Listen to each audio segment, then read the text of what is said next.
All right, so on December 7th, the Video Game Awards, they did their nominations and they did their award giving out and stuff like that. And mind you, I am not big on award shows. I stopped watching the Grammys a while ago. I don't watch the MTV Music Awards, none of that stuff, the Academy Awards, none of that. In looking through the Game Awards just to see how things went, not that I give a damn about who gets what award. Well, I started to think back on, damn, I don't think I've ever heard a sports video game actually being like Game of the Year. And looking through the history of it, not just the current iteration for the past decade, but the decade before when the Game Awards were run on Spike TV, there have been no nominations for any sports game for Game of the Year in 20 years. Does the industry respect sports games at all? Do gamers themselves, outside of honestly anybody listening to this podcast, I play mostly sports games, but I do dabble in other games also. I mean, I currently don't have a non-sports game that I am playing. As a matter of fact, I tend to jump back onto Sonic Origins just because Sonic is a comfort game and I've always played that game since I was 4 years old. So I play that, though. I know that game like the back of my hands, or at least the first 4 iterations, Sonic 1, Sonic 2, 3, and Knuckles, the combination of the 4. I know the game's like the back of my hand, and I do play mirror mode because, it's at least a different, visual stimulus on my eyeballs, so at least like, I'm not running to the right, I'm running to the left. Still can play it pretty well. But as far as respect in the industry goes for sports video games, have any of them really done much to even garner Game of the Year status? The way I see it, and the way I've pretty much always seen it, at least since about the year 2000, is that, sports games are, obviously, they are yearly, they put out every year. How much really changes in them, you kind of have to play it to know, or to be in awe at all. If, at this point, let's be honest, somebody like me who played Madden back in 1996, and if I were to play it now, of course, that's 2 completely different experiences. So, graphically, how the game plays, features, unlike in other genres, Baldur's Gate 3, which won Game of the Year, I didn't play it. I know there are probably a decent amount of you out there that have played it. I've heard great things about it. For my non-sports games, I usually buy those well out in advance. It could be 6 months, a year, 2 years, 3, 4, 5 years before I actually play some of the better games, some of the best games to have ever been put out. Now, granted, I am a PlayStation player, so I'm usually getting them on those platforms. Ghost of Tsushima, which came out 3 years ago at the time of this recording, while I played it for a little bit, and that's not a knock on the game that it stinks, because it does. It is great. It is a great game. Once it falls out of the rotation, I have to restart, and that's a problem. But with sports games, because I grew up playing sports, because I played sports video games against, my brother and family members and, dudes around the block or around the blocks, you know what I'm saying, playing for a couple of hours here and there. I know these games. Very well. I'm probably a little burnt. I'm probably on the verge of burnout at this point, just from playing it so many years in a row. So it's important to have those other games, those other different stimulus, just to break up that monotony. But seriously, what have any of these sports games really seriously done, pretty much ever, to garner the respect of either the critics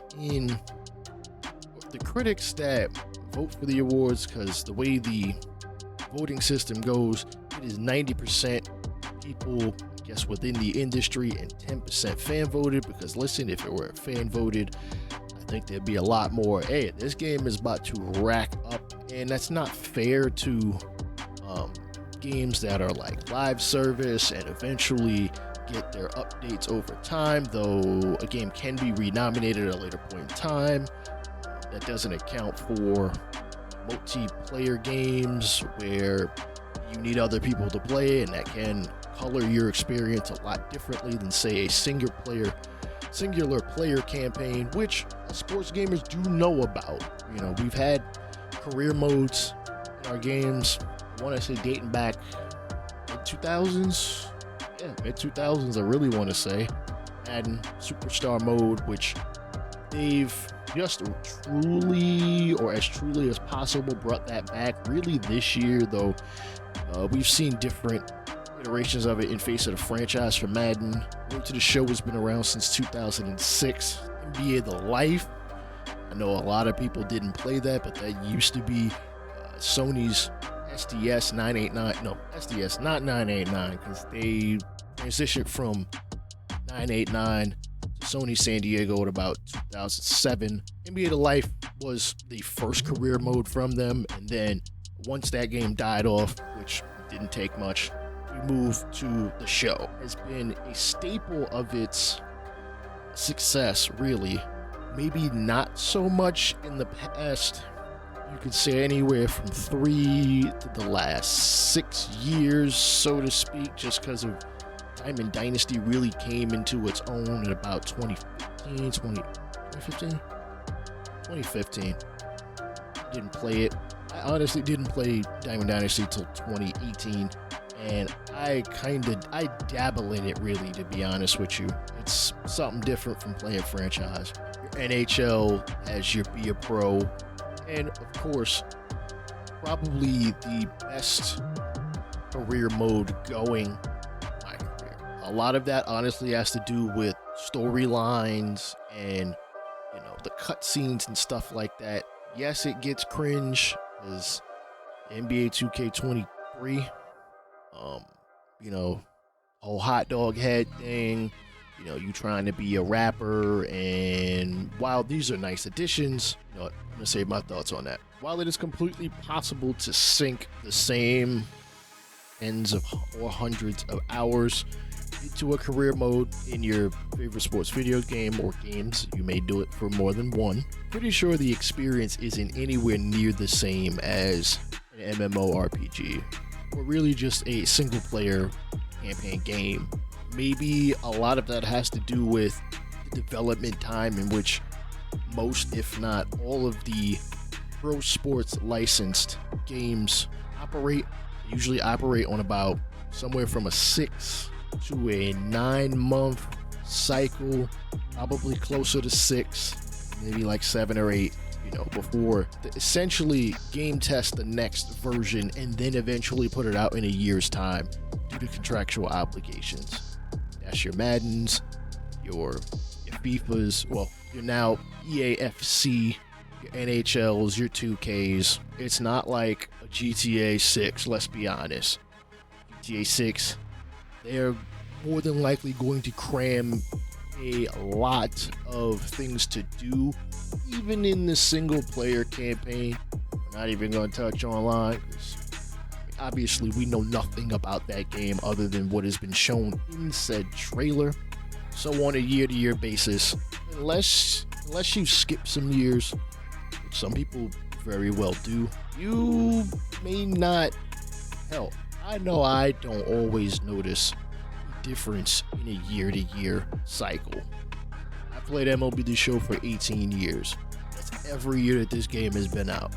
I could quite frankly tell you there hasn't been a ton done to the game since about MLB 13, and even then from say about 09 to 13, you could pretty much hit on every one of those games and you may not really feel like anything is all that different.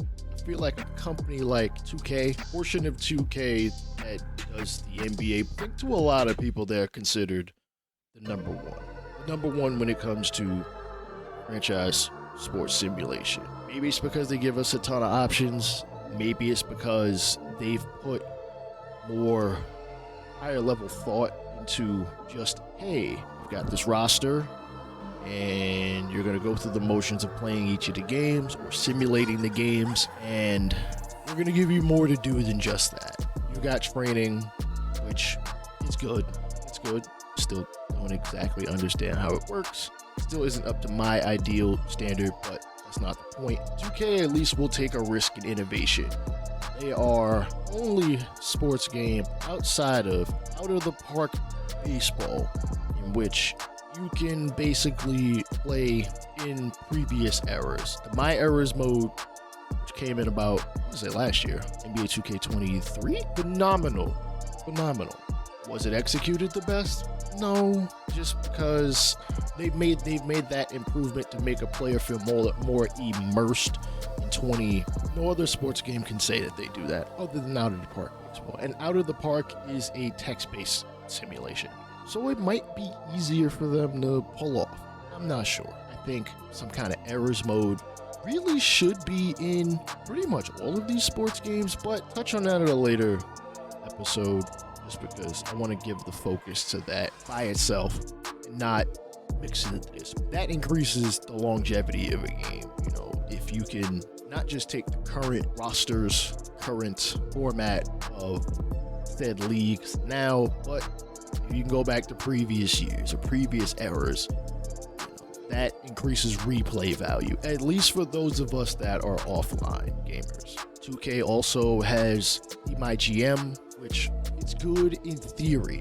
The idea that you can play the GM and it's more you interacting with the owner, governor, you interacting with, I would hope, the players also, besides just dealing with their trade demands and playing time and stuff like that. But that is important because I feel like you get more, again, than just you're playing every single game or you're playing certain games and there's not much going on. I wish they would put more of the stuff on Twitter, kind of front and center, more in your face, more on the ticker, more just letting you know that these things are happening, as opposed to you've got a tab over and then you see what's going on in the league. You see what the tweets are saying.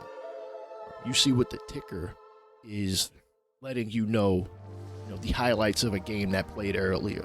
LeBron went 35, 5, and 10 or something in a game.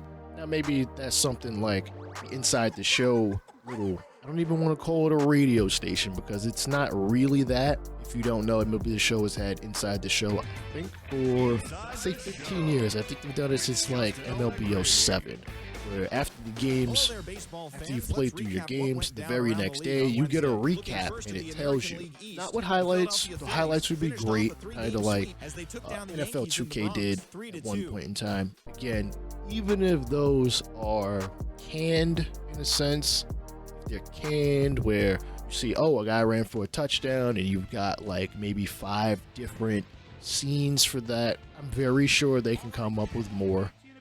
Or any at all. I mean, Madden, come on, your current halftime is pretty bland. You just show the score and where the game is located and a couple stats here and there. Quarterback, what the running back might have did. Maybe that's about it. Maybe what a defensive player has done through the game, but not much. You don't get to see any kind of quick highlight like you see on ESPN, which you might see on maybe your favorite sports YouTuber's channel, and with things that tend to immerse you more. Even if 2K doesn't do them perfectly, they're there.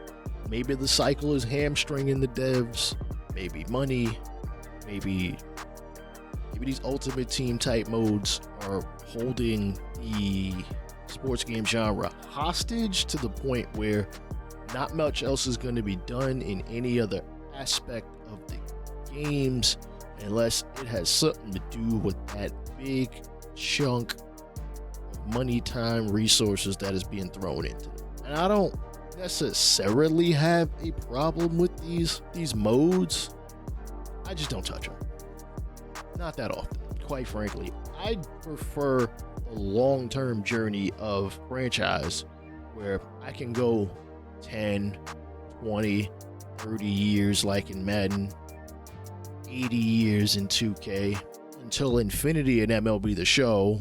Like, there's no limit on that. But in order to keep me going through there, and I mean, I understand you want us to buy the next edition, but you got to give us more of detail, more of the little things, more of the There needs to be a bit more to that kind of is that string that keeps us going through year to year. And I don't mean like year of game to the next year of game. I mean like year to year in these franchise modes. Now, are we not as respected as gamers as, say, somebody that sinks in a ton of hours into, I don't know, a Grand Theft Auto 5 online? Goodness gracious, I can't even think of other games that I play. Again, I'm sheltered in the fact that I basically watch gamers that play just sports games. When GTA 5 online was on and popping, as far as I'd watch a lot of that stuff. Hell, at my last job, one of the residents that I worked with, he watched a lot. He watched, some of the stuff. Some dude, I can't remember his name, along the lines, what did he do? It was like LSPD. I can't remember what it is, but like, he'd show me video. I ain't gonna lie, we'd sit there and just watch a couple videos. And I ain't gonna lie, it was entertaining. Understandably, sports games don't have that. The overwhelming majority of them are, you're gonna play for a year, and then we go to the next one the year after that, because they're contractually obligated. Hell, NHL put out a game in a year that they were locked out the whole year, and they still put out a game. I think that was weird, but understandably, when you've got the license, you're obligated to do this. You don't have a choice. You put the game out. Even if, I think it was like NHL 10, it would have been the same as NHL 09. I forget the exact year they locked out, but that was weird. And I'm not even a hockey fan like that. Like, I'd watch hockey once in a blue moon. And I was just like, yo, y'all not about to play a whole year. Like, why y'all even putting a game out? To be honest, sports video gamers don't need to earn the respect of other types of gamers, because you like what you like, you play what you're gonna play, and if you're really concerned about what other people are doing, that's on you. I don't concern myself with it. I mean, I'm gonna play what I'm gonna play. I know y'all are gonna play what y'all gonna play. Like, share, subscribe, comment, wherever you are listening to this, whether it be YouTube, whether it be your favorite podcatcher. Peace.